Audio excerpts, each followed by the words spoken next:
Aya ni atumia aria makoretwo makiamukira mathomo maria maratabanagio ni gikundi kia Ukweli Empowering Lives International Center thutha wao gukorwo makiruga njohi cia ibango.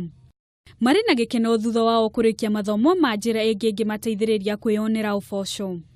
Akiariria kihario-ini kia Iten, Governor wa kaunti ya Uasin Gishu Jackson Mandago ni ugite thirikari yake ni hotorete hari kurua na kuhukia wendia wa njohi cia ibango. Hii program ya Universal Healthcare pia ishughulikie maneno ya kuestablish rehabilitation centers in the regions mahali na kada na operate.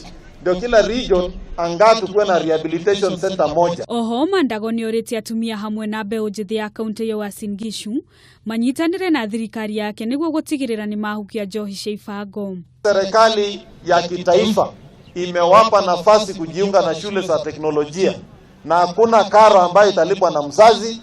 Sasa ile idleness ambazo tunapata katika center zetu lazima ipungue, na ikiwezekana kama watu wataenda shule kwa hiari, hata ile Chiefs Act irudishwe, tupewe mamlaka ya kudili na idleness. Governor wa Elgeyo Marakwet Alex Torgos ni oreti atumia manyitanire niguo mahote kwamukira kigina gia atumia eta njira imwe ya kumateithiriria hari kugacirithia miturire yao.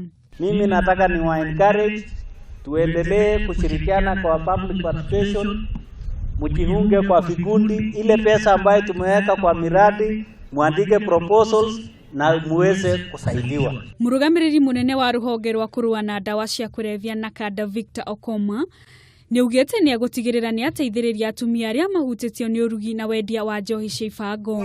Thank you very much. Handu-ini ha Kameme TV, njitagwo Wangu wa Kanyi.